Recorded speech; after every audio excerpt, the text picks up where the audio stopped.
Hello बच्चों, बहुत बहुत स्वागत है आपका एडू फ्यूचर चैनल पे। हम लोग क्लास 9 का जो टॉपिक चल रहा था, फर्स्ट चैप्टर आपका केमिस्ट्री का, हम लोग उसी टॉपिक को आगे बढ़ाने जा रहे हैं। तो देखिए, आगे हम लोग बात करने जा रहे हैं can matter changes it's state. मैंने आपको इसके पिछले वीडियो में सॉलिड, लिक्विड और गैस के बारे में बताया था, उसके मॉलिक्यूलर स्टेट्स के बारे में हमने बात किया था। अब हम लोग बात करने जा रहे हैं कि क्या मैटर जो होता है वो अपना स्टेट बदल सकता है क्या। तो देखिए, मैटर जो होता है वो अपना स्टेट बदलता है ना। हम लोग पहले भी जानते हैं इस बात को, ये बात ऑलरेडी आपके दिमाग में भी होगा। तो देखिए क्या कहता है, water exist in all states of matter. Water जो होता है वो वाटर जो होता है ना, वो एक्चुअली में सारे फॉर्म्स में अवेलेबल होता है। वाटर जो आप देख रहे हो वो तीनों स्टेट ऑफ मैटर्स में अवेलेबल होता है। जैसे क्या, तो आप देखिए, अगर हम लोग बात करते हैं 4 डिग्री सेल्सियस से 0 डिग्री सेल्सियस पर, है ना, अगर लोअर से हायर में जाते हैं, मतलब 0 डिग्री सेल्सियस से 4 डिग्री सेल्सियस पे अगर हम लोग जाते हैं, तो वाटर जो होता है वो आइस के फॉर्म में पाया जाता है, जो क्या है, एक सॉलिड फॉर्म है। उसी तरह से अगर आप 0 से 100 डिग्री सेल्सियस पे आओ तो वाटर जो होता है वो लिक्विड फॉर्म में पाया जाता है ना। वो क्या है, वाटर जो है वो लिक्विड फॉर्म में होता है। वहीं पे आप देखोगे तो 100 और उससे एबव जो होता है वाटर जो होता है वो क्या होता है, गैसियस स्टेट में होता है। तो हम लोग अब देखने जा रहे हैं इफेक्ट ऑफ टेम्परेचर। आप देख रहे थे ना, मैंने आपको बताया क्या कि 0 से 4 डिग्री सेल्सियस पे वाटर जो होता है वो आइस के फॉर्म में होता है, मतलब सॉलिड फॉर्म में होता है। 0 से 100 डिग्री सेल्सियस पे वो लिक्विड फॉर्म में होता है। और 100 या फिर उससे एबव जो आप होता है वो क्या होता है, गैसियस स्टेट में होता है, मतलब वाटर के वेपर के फॉर्म में होता है। मतलब वाटर एक ऐसा लिक्विड है जो तीनों स्टेट ऑफ मैटर में अवेलेबल होता है, ठीक ना। अब आगे हम लोग बात कर लेते हैं कि क्या ये जो चेंजेज होता है, ये चेंजेज किसकी वजह से होता है। देखो, ये चेंजेज जो होता है वो किसकी वजह से होता है, तो effect of change of temperature, है ना। जब आप टेम्परेचर प्रोवाइड करते हो ना, तो एक स्टेट ऑफ मैटर जो होता है वो दूसरे स्टेट ऑफ मैटर में कन्वर्ट करता है। इसको हम लोग एक्टिविटी 1.12 से समझने जा रहे हैं। एनसीईआरटी में आप देखिएगा, एक्टिविटी 1.12 दिया हुआ है, उसमें क्या बताया है। एक्चुअली में ये एक्टिविटी डिटरमाइन करता है, देखो, to determine the effect of temperature on given sample of water. जो वाटर का सैंपल होता है ना, उस वाटर के सैंपल पे क्या इफेक्ट होता है टेम्परेचर का, उसी चीज़ को ये दिखला रहा है। ओके, तो चलिए देखते हैं हम लोग इसको। आप देखिए क्या किया गया है इस एक्टिविटी में, कि आप देखोगे एक स्टैंड ले लिया गया और उस स्टैंड में थर्मोमीटर लगा दिया गया है। और थर्मोमीटर जो है वो एक, देखो, एक बीकर हमने ले लिया, और बीकर के अंदर हमने क्या ले लिया है, हमने आइस क्यूब्स रख लिया है। लगभग आपको 150 ग्राम आइस क्यूब्स रखना है इसके अंदर। और उसी आइस क्यूब्स के अंदर आपको एक क्लिनिकल थर्मोमीटर ले लेना है, और उस थर्मोमीटर को इसके अंदर डाल देना है ना, या फिर लेबोरेटरी थर्मोमीटर भी हम बोल सकते हैं, और उसको इसके अंदर डाल देना है। और इस तरह से उसको डालना है कि वो थर्मोमीटर का जो टर्मिनल है ना, वो इस आइस क्यूब से टच करता रहे। कुछ इस तरह से आपको काम करना है। ओके, और नीचे बर्नर से इसको हमको स्लोली हीट करना है। एक्टिविटी का यही मेरा प्रोसेस है। तो देखिए, वही लिखा हुआ है नीचे में कि 150 gram of ice in a beaker, laboratory thermometer is taken in ice cube and heat beaker at low flame, है ना। ऐसा नहीं है कि बीकर को आप बहुत तेज़ी से गर्म कर दीजिए, आपको बीकर को बहुत तेज़ी से गर्म करने की ज़रूरत नहीं है। आप एकदम लो फ्लेम पे इसको गर्म करो। उसके बाद क्या करना है ना, कि आप इसको, इसके रीडिंग को देखते रहो। इनिशियल रीडिंग ले लो आप। इनिशियल रीडिंग जब आप लोगे थर्मोमीटर में, तो इनिशियल रीडिंग कुछ ना कुछ होगा उसका। उसके बाद आप, अच्छा, इनिशियल रीडिंग क्या होगा, देखो, आइस क्यूब से, इसका मतलब ये 0 से ऑलमोस्ट नीचे ही होना चाहिए। तो वो रीडिंग ले लो। उसके बाद जब आप इसको स्लोली हीट करो ना, तो आप देखो कि what happens to the changes of reading in thermometer.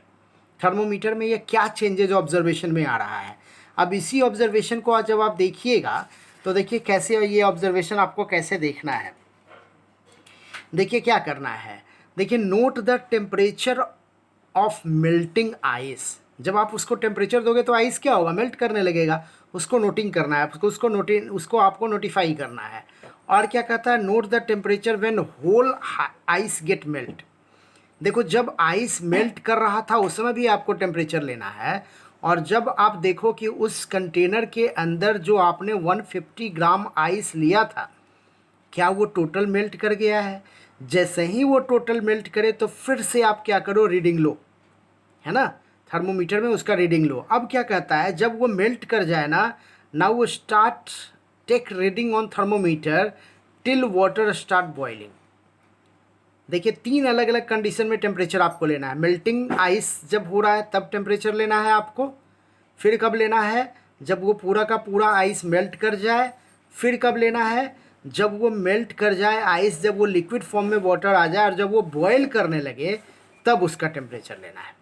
तो ये 3 डिफरेंट रीडिंग आपको प्रोवाइड करना है, अपने नोटबुक में इसको लिख लेना है। ओके, अब देखिए आप क्या ऑब्जर्व करोगे। देखो, ऑब्जर्व द टेम्परेचर व्हेन, जब आइस का कन्वर्सन वाटर में होगा तो आप देखोगे, मान लो आइस जो है वो -4 डिग्री सेल्सियस पे, तो वाटर में कन्वर्ट होगा तो क्या होगा, ये 0 डिग्री सेल्सियस पे एक बार आएगा और 0 से फिर इसका टेम्परेचर बढ़ना शुरू हो जाएगा, है ना, 0 से फिर इसका टेम्परेचर बढ़ना शुरू हो जाएगा।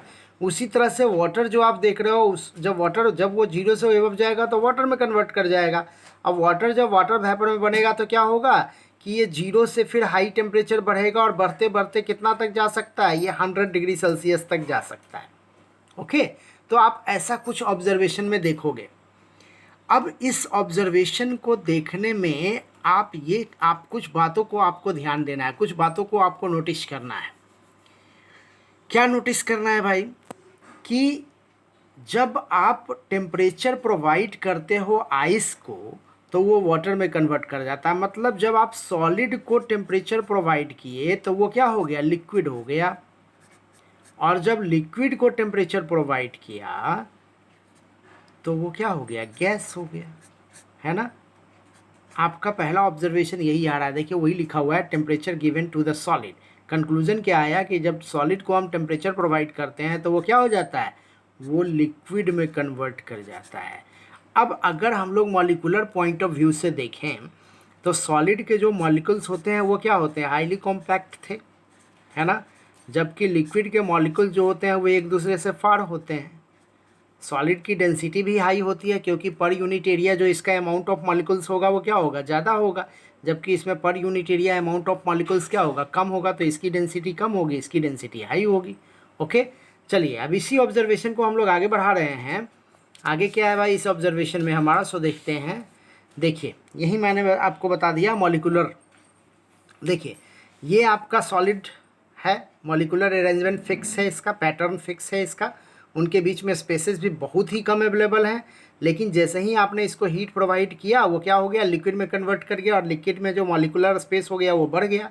वही देखिए यहाँ लिखा हुआ है। अच्छा ऐसा क्यों हुआ है, एक्चुअली में जब आप हीट करते हो ना तो ये हीट जो है वो क्या होता है, काइनेटिक एनर्जी के फॉर्म में इस मॉलिक्यूल्स में आ जाता है और इसकी वजह से सॉलिड के मॉलिक्यूलर काइनेटिक एनर्जी बढ़ जाती है।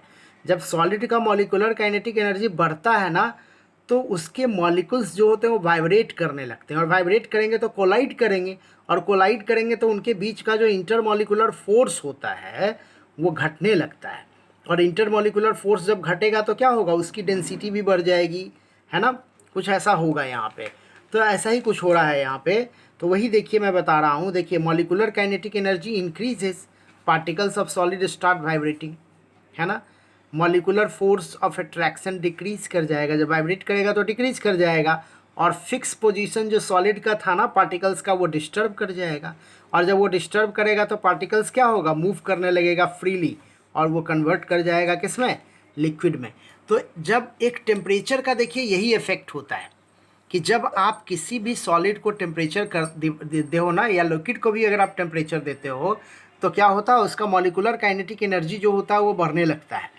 मॉलिक्यूलर काइनेटिक एनर्जी जब उसका बढ़ेगा तो क्या होगा, उसके मॉलिक्यूल्स जो होंगे वो फ्रीली मूव करने लगेंगे और जब मॉलिक्यूल्स फ्रीली मूव करेंगे तो उनके बीच में स्पेस क्रिएट हो जाएगा और जब स्पेस क्रिएट हो जाएगा तो उसकी डेंसिटी बढ़ जाएगी और जब डेंसिटी बढ़ जाएगी तो वो कन्वर्ट करेगा सॉलिड से लिक्विड और लिक्विड से और ज़्यादा डेंसिटी, इतना ज़्यादा डेंसिटी बढ़ जाए इस लिक्विड का या इसका मॉलिक्यूलर काइनेटिक एनर्जी इतना बढ़ जाए कि ये लिक्विड जो है वो क्या हो, उसके पार्टिकल्स अपने सरफेस से एस्केप करने लगे। अगर कुछ ऐसा हो कि ये अपने सरफेस से एस्केप आउट करने लगे तब ये कन्वर्ट कर जाएगा किस में, गैस में। तो ये सारा का सारा जो खेल है ना वो मॉलिक्यूलर काइनेटिक एनर्जी का है ना। और ये मॉलिक्यूलर काइनेटिक एनर्जी का चेंजेस कैसे होता है, तो जब हम उसको प्रोवाइड करते हैं हीट, क्योंकि हीट ही मॉलिक्यूलर काइनेटिक एनर्जी को बढ़ाता है। ओके, चलिए आगे बढ़ रहे हैं हम लोग। अब हम लोग बात करने जा रहे हैं अगले टॉपिक को, that is called melting point. देखिए मेल्टिंग पॉइंट क्या चीज़ होता है। सिंपल भाषा में अगर हम लोग बात करें तो एक सैंपल जो आपको दिया हुआ है सॉलिड फॉर्म में, और उस सैंपल को आपने हीट प्रोवाइड किया और वो लिक्विड फॉर्म में कन्वर्ट कर जाए, so that is called what, melting point. उसी पॉइंट को हम लोग कहते हैं मेल्टिंग पॉइंट, है ना। तो यहाँ पे बात ये है कि मेल्टिंग पॉइंट जो होता है वो हीट की वजह से होता है। ये बहुत ही खास बात है इसका, है ना। जब आप हीट प्रोवाइड करते हो तो मेल्टिंग पॉइंट होता है। देखिए ऐसा ही मैंने यहाँ पे डिफाइन भी किया है इसको, the minimum temperature at which solid get changes into liquid at atmospheric pressure. क्योंकि एटमॉस्फेरिक प्रेशर का रोल बहुत इंपॉर्टेंट होता है। अगर आप एटमॉस्फेरिक प्रेशर बढ़ाओगे या घटाओगे ना, तो उसका इफेक्ट मेल्टिंग पॉइंट पे भी पड़ता है। आपको पता होगा कि अगर आप एक सैंपल ऑफ वाटर को लेके चले जाओ हिली एरिया में, तो आप क्या पाओगे कि उसके मेल्टिंग पॉइंट में फ़र्क पड़ जाएगा। वाटर जो जनरली क्या होता है कि 0 डिग्री सेल्सियस पे मेल्ट करता है आइस, तो वो चेंज कर जाएगा, है ना, क्योंकि एटमॉस्फेरिक प्रेशर इस पर इफेक्ट डालता है। इसकी बात आगे हम लोग कर लेंगे। अब देखिए मैंने यहाँ बता दिया है कि मेल्टिंग पॉइंट ऑफ आइस जो होता है वो कितना होता है, 273.15 केल्विन, ठीक ना। अब हम लोग बात कर रहे हैं एक टर्म का, दैट इज़ कॉल्ड फ्यूज़न। देखिए मेल्टिंग पॉइंट क्या था, वो पर्टिकुलर टेम्परेचर था जिस पे सॉलिड जो है वो कन्वर्ट करता है लिक्विड में। जबकि फ्यूजन क्या है, फ्यूजन एक प्रोसेस है जिससे सॉलिड जो है वो चेंज करता है लिक्विड में। दोनों में यही अंतर है। मेल्टिंग पॉइंट क्या है, वो पर्टिकुलर टेम्परेचर था। फ्यूजन क्या है, एक प्रोसेस है जिसकी वजह से एक सॉलिड जो होता है वो लिक्विड में कन्वर्ट कर जाता है under the influence of temperature. Okay, और जब सॉलिड, देखिए क्या कहता है, when solid melt its temperature remains same. आपको याद होगा मैंने इसके पहले थोड़ा देर पहले जो मैंने एक्टिविटी बताया था, उस एक्टिविटी में मैंने आपको क्या बताया था, तो एक्टिविटी जो था आपका, उस एक्टिविटी में देखिए मैं आपको फिर से दिखला रहा हूँ। ये एक्टिविटी मैंने क्या बताया था, आपको आइस लेना था और आइस को आपको स्लोली हीट करना था। और मैंने आपको बताया था यहाँ पे कि आपको रीडिंग लेना है। कब रीडिंग लेना है, तो जब ये मेल्ट करने लगे तब रीडिंग लेना था, जब ये टोटली मेल्ट कर जाए तब रीडिंग लेना था, और जब ये वेपराइज करना शुरू कर दे बहुत लार्ज स्केल पे तब रीडिंग लेना था, है ना। इसी चीज़ का एक्सप्लेनेशन देखिए यहाँ पे आने जा रहा है। ये मेल्टिंग पॉइंट के बाद जो मैंने बताया ना, ये जो क्वेश्चन डाला हुआ है, when solid melt its temperature remains same, why. देखो इस एक्सपेरिमेंट में जब आप रीडिंग लोगे किसका, थर्मोमीटर का, जब आप क्लिनिकल थर्मोमीटर का या लैब थर्मोमीटर का जब आप रीडिंग लोगे ना, तो आप देखिए क्या पाओगे। जब आपका गैस जो है, जैसे मैं इसको ग्राफिकली देखिए थोड़ा सा रिप्रेजेंट करने का कोशिश कर रहा हूँ। मान लीजिए ये ग्राफ है, ओके, और इधर हम दे देते हैं टेम्परेचर, ओके, और इधर हम दे देते हैं, नहीं इधर मैं टेम्परेचर दे देता हूँ, टेम्परेचर मैं यहाँ दे देता हूँ, ठीक ना, और यहाँ मैं दे देता हूँ स्टेट, ओके। अब टेम्परेचर जो है वो मान लीजिए मैं यहाँ से स्टार्ट करता हूँ। देखिए ये मेरा 0 पॉइंट है, और टेम्परेचर मान लीजिए मैं यहाँ से स्टार्ट करता हूँ। मान लीजिए ये क्या है, -5 है, ये -4 है, -3 है, और ये 0 हो गया। और ये हो गया क्या भाई, तो 10 हो गया, 20 हो गया, 30 हो गया, 40 हो गया, 50 हो गया। इस तरह से टेम्परेचर बढ़ेगा इसका, है ना। जब आप हीट प्रोवाइड करते हो तो आप देखो पहले मान लो वो -4 डिग्री सेल्सियस पे था, तो सबसे पहले क्या होगा ना कि उसका टेम्परेचर का जो रीडिंग, इसका जो टेम्परेचर रीडिंग आएगा ना, वो मान लीजिए आया -4 डिग्री सेल्सियस। शुरू में आपने लिया था, इनिशियल आइस का टेम्परेचर था। जब आप उसको हीट करना शुरू करोगे ना, तो -4 के बाद वो क्या हो जाएगा, मान लो वो 0 हो गया, 0 डिग्री सेल्सियस हो गया। और 0 डिग्री सेल्सियस से फिर जब आप हीट करते हो तो बढ़ना शुरू करेगा ये, और एक और मेरा टेम्परेचर आएगा 100 डिग्री सेल्सियस। ध्यान दीजिएगा ज़रा सा कि जब आप हीट प्रोवाइड करोगे तो -4 से 0 पे आया, और 0 पे आप देखोगे इवन आप हीट प्रोवाइड करते रहोगे ना, फिर भी 0 पे ये स्टेबलाइज कर जाएगा कुछ देर के लिए, और स्टेबलाइज करने के बाद फिर इसका टेम्परेचर बढ़ेगा, और फिर वो कहाँ स्टेबलाइज करेगा, 100 डिग्री सेल्सियस पे फिर से वो स्टेबलाइज कर जाएगा कुछ देर के लिए, और तब जा कर के फिर से उसका टेम्परेचर बढ़ना शुरू हो जाएगा। आप देख रहे हो ये ग्राफ, सबसे पहले -4 से 0 पे कुछ देर रहा, फिर 0 से बढ़ना शुरू हुआ और 100 पे कुछ देर रहा, फिर 100 से बढ़ना शुरू कर गया। कुछ ऐसा ग्राफ है ये। यही बहुत इंपॉर्टेंट चीज़ बनाता है इस पूरे एक्सपेरिमेंट को, कि इवन आप हीट प्रोवाइड भी कर रहे हो ना, फिर भी क्या होता है कि आइस क्यूब्स जब 0 डिग्री सेल्सियस पे आता है, 0 डिग्री सेल्सियस पे आने के बाद कुछ देर तक आपका जो थर्मोमीटर का रीडिंग है ना, वो एकदम स्टेबलाइज कर जाएगा, वो सेम टू सेम रह जाएगा। वो कौन सा टेम्परेचर होगा? 0 डिग्री सेल्सियस। उसी तरह से जब आप पाओगे कि जब आप हीट प्रोवाइड भी करते रहोगे ना, और 100 डिग्री सेल्सियस जब टेम्परेचर का रीडिंग आएगा, तो आप देखोगे इवन आप हीट प्रोवाइड भी करते रहोगे, फिर भी 100 डिग्री सेल्सियस पर उसका टेम्परेचर क्या रहेगा? कुछ देर तक के लिए स्टेबलाइज रहेगा। ये बहुत ही इम्पॉर्टेंट कॉन्सेप्ट है change of state of matter का। देखिए वही लिखा हुआ है, when solid melt its temperature remains same. Why? ऐसा क्यों होता है? एक सॉलिड जब मेल्ट करता है तो उसका टेम्परेचर सेम क्यों रहता है? अब देखिए इसी चीज़ को हम लोग आगे के टॉपिक में डील करने जा रहे हैं, और वो टॉपिक है आपका लैटेंट हीट। एक्चुअली में जो हीट आप उसको प्रोवाइड कर रहे हो ना, वो हीट क्या है? लैटेंट हीट है। लैटेंट हीट कहने का मतलब, लैटेंट देखो एक टर्म है जिसको बोलते हैं हिडन, हिडन हीट। एक्चुअली में जो आप हीट प्रोवाइड करते हो, देखो ये है, पहले इसका मैं डेफिनेशन बता दूं, the heat required to change the state of matter. ये वो हीट है जो स्टेट ऑफ मैटर को चेंज करने में इन्वॉल्व हो रहा है। कैसे? जरा देखते हैं हम लोग इसको। जैसे मान लो अगर हम एक सॉलिड के सैंपल को देखते हैं, देखिए ऐसा कुछ मान लीजिए अरेंजमेंट है सॉलिड का, इसका मॉलिक्यूलर काइनेटिक एनर्जी बहुत कम है, आपने इसको हीट दिया। जैसे ही आप हीट देंगे तो सॉलिड के बीच में इंटरमॉलिक्यूलर फोर्स ऑफ अट्रैक्शन है ना, सॉलिड के बीच में इंटरमॉलिक्यूलर फोर्स ऑफ अट्रैक्शन है ना, तो जो हीट हम इसको प्रोवाइड कर रहे हैं ना, वो हीट क्या होता है? इसके इंटरमॉलिक्यूलर फोर्स ऑफ अट्रैक्शन को तोड़ने में इन्वॉल्व हो जाता है ना। तो जब इसको तोड़ने में इन्वॉल्व हो जाता है, तो यही वजह से होता है कि इवन आप हीट प्रोवाइड भी करते रहो तो क्या होगा?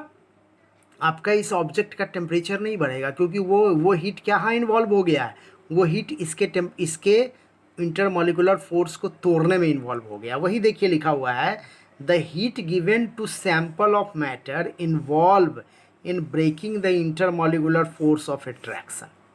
यही वजह है कि उसका हीट नहीं बढ़ता है। ये बहुत इंपॉर्टेंट क्वेश्चन है, आपसे पूछा जाता है कि अगर मान लो कोई ऑब्जेक्ट है, सॉलिड ऑब्जेक्ट है, और हम उसको हीट प्रोवाइड कर रहे हैं, तो एक ख़ास टेम्परेचर पे उसका जो टेम्परेचर इवन जो होता है ना, उसका जो ये रीडिंग जो आप लेते हो थर्मोमीटर में, वो कांस्टेंट रिप्रेजेंट करता है। ऐसा क्यों? तो कांस्टेंट रिप्रेजेंट करता है ऐसा इसलिए है क्योंकि जो टेम्परेचर आप उसको प्रोवाइड कर रहे हो, जो आप हीट उसको प्रोवाइड कर रहे हो, वो हीट इन्वॉल्व हो रहा है उसके इंटरमॉलिक्यूलर फोर्स को तोड़ने में। ठीक, अब हम लोग इसके टाइप की बात कर लेते हैं। देखिए दो अलग अलग टाइप बताया गया है इसका, एक होता है लैटेंट हीट ऑफ फ्यूजन और एक होता है latent heat of vaporisation. Fusion का मतलब क्या हो गया? ये जब सॉलिड से लिक्विड में कन्वर्ट करेगा, और वेपोराइजेशन का मतलब क्या हो जाएगा? जब वो लिक्विड से किस में कन्वर्ट करेगा? गैस में कन्वर्ट करेगा, है ना। तो यही होता है आपका लैटेंट हीट ऑफ फ्यूजन और लैटेंट हीट ऑफ वेपोराइजेशन। तो चलिए इसको डिटेल करते हैं थोड़ा सा हम लोग। अब देखिए मैं सबसे पहले आपको बता रहा हूँ लैटेंट हीट ऑफ फ्यूजन। देखो यहाँ मैंने कुछ वैल्यू दे दिया है, ये वैल्यू एक्चुअली में वाटर के लिए है कि 1 ग्राम वाटर के लिए आप ये वैल्यू कितना होता है? 334 जूल पर ग्राम, या फिर कैलोरी में अगर आप लीजिएगा तो 79.7 कैलोरी पर ग्राम होता है ये। ठीक, ओके, ऑब्जेक्टिव क्वेश्चन वगैरह में ये आ सकता है आपको। चलिए ये है क्या? देखिए लैटेंट हीट ऑफ फ्यूजन क्या कहता है, the amount of heat required to change 1 kg of solid into liquid state at atmospheric pressure without rising the temperature. मान लो आप 1 kg क्या ले लो, आइस ले लो, 1 kg आइस ले लो आप, है ना, और इस 1 kg आइस को आप क्या करो, हीट करो। क्या होगा भाई? ये 1 kg आइस जो है वो कन्वर्ट कर गया मान लीजिए वाटर में। ठीक, तो जब ये 1 kg आइस वाटर में कन्वर्ट करेगा कितने डिग्री सेल्सियस पे करेगा? ये जो आपका था वो क्या था, आइस जो था वो -4 डिग्री सेल्सियस पे वाटर में कन्वर्ट करेगा कितने पे, 0 डिग्री सेल्सियस पे। एक चीज़ ध्यान देना, ये 0 डिग्री सेल्सियस जो है ना, ये हाइब्रिड टेम्परेचर है। हाइब्रिड टेम्परेचर मैं इसलिए बोल रहा हूँ इसको, एक्चुअली में 0 डिग्री सेल्सियस पे आपको आइस भी मिलने जा रहा है और 0 डिग्री सेल्सियस पे आपको वाटर भी मिलने जा रहा है। ध्यान दीजिएगा मैं क्या बात कर रहा हूँ, बहुत इंपॉर्टेंट कॉन्सेप्ट है ये। 0 डिग्री सेल्सियस पे आपको आइस भी मिलेगा, 0 डिग्री सेल्सियस पे आपको वाटर भी मिलेगा। अब आपसे अगर मैं ये कहूँ कि दोनों में से ज़्यादा कोल्ड इफेक्ट किसका है, ज़्यादा ठंडा कौन है, ये अपने आप में बड़ा अजब टाइप का क्वेश्चन आपको लग रहा होगा कि भाई दोनों का टेम्परेचर तो 0 डिग्री सेल्सियस ही है, तो फिर ठंडा कौन ज़्यादा है? आप देखिए, आइस के अंदर कोई latent heat of fusion available नहीं है, लेकिन वाटर के अंदर क्या है, latent heat of fusion available है ना। क्योंकि जब ये आइस टोटली कन्वर्ट कर जाएगा वाटर में, तो क्या होगा, ये अमाउंट ऑफ टेम्परेचर भी उसके अंदर अवेलेबल होगा। क्यों? क्योंकि वो आइस के जो इंटरमॉलिकुलर फोर्स है ना, उसको क्या कर दिया है, ब्रेक कर चुका है। उसको ब्रेक करने में जो एनर्जी हमने इन्वॉल्व किया ना, वो एनर्जी ऑलरेडी इसमें शामिल है। तो 0 डिग्री सेल्सियस पे आइस जो है वो ज़्यादा ठंडा होगा और वाटर कंपेरेटिवली कम ठंडा होगा। ओके, ये बहुत इंपॉर्टेंट क्वेश्चन है, ध्यान दीजिएगा। मैं फिर से एक बार बता रहा हूँ इसको, कि अगर आपसे ऐसा क्वेश्चन आता है कि at 0 degree Celsius which one has more colder effect, either ice और water, so your answer is what, ice. क्यों? ऐसा क्यों है? क्योंकि वाटर के अंदर क्या है, हिडन हीट अवेलेबल है, latent heat of fusion available है। लैटेंट हीट ऑफ फ्यूजन की वजह से क्या है, वाटर का टेम्परेचर जो होगा ना वो आपको ज़्यादा लगेगा। ओके, वाटर जो होगा वो थोड़ा ज़्यादा ये गर्म होगा एज़ कम्पेयर टू आइस जो होगा वो ज़्यादा ठंडा होगा। ओके, तो आप समझ गए होंगे लैटेंट हीट ऑफ फ्यूजन क्या है, कि 1 kg ऑफ वाटर या 1 ग्राम वाटर को भी अगर हम सॉलिड वाटर है उसको कन्वर्ट कर रहे हैं लिक्विड में, तो जितना अमाउंट ऑफ हीट हमको उसमें इन्वॉल्व होता है उसके स्टेट ऑफ मैटर को बदलने में at atmospheric temperature without rising the temperature, उसी को हम लोग बोलते हैं लैटेंट हीट ऑफ फ्यूजन। अब हम लोग बात करने जा रहे हैं लैटेंट हीट ऑफ वेपोराइजेशन का। देखिए लैटेंट हीट ऑफ वेपोराइजेशन क्या चीज़ है। देखिए ये क्या कहता है कि the amount of heat required to change 1 kg of liquid into vapour state. मान लो इसमें लिक्विड है, कितना लिक्विड है, 1 kg, और इसको हमने हीट किया, और हीट करने के बाद ये क्या हो गया भाई, तो ये वेपर में बदल गया है, ये वेपर में बदल गया। ओके, तो जितना अमाउंट ऑफ हीट आपने इसको इन्वॉल्व किया, वो हीट जो होगा ना, वो हीट क्या कहलाएगा, लैटेंट हीट ऑफ वेपराइजेशन। और उसका वैल्यू कितना होता है, वाटर के लिए वैल्यू होता है 2230 जूल पर ग्राम या फिर 533 कैलोरी पर ग्राम। ओके, तो इसी को हम लोग बोलते हैं लैटेंट हीट ऑफ वेपराइजेशन। और इसमें भी वही बात है, टेम्परेचर नहीं बढ़ेगा, है ना, इसमें भी वही चीज़ है, टेम्परेचर नहीं बढ़ेगा।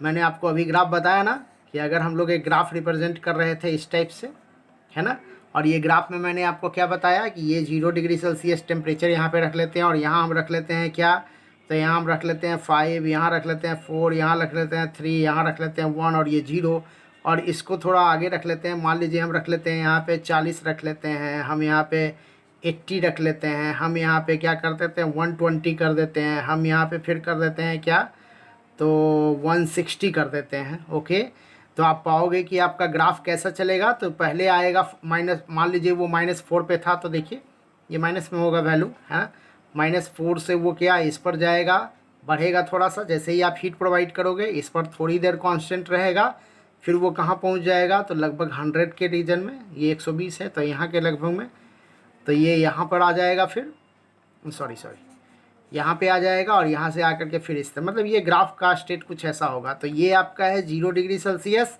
और ये है आपका क्या 100 डिग्री सेल्सियस, और फिर 100 से फिर ये आगे बढ़ेगा।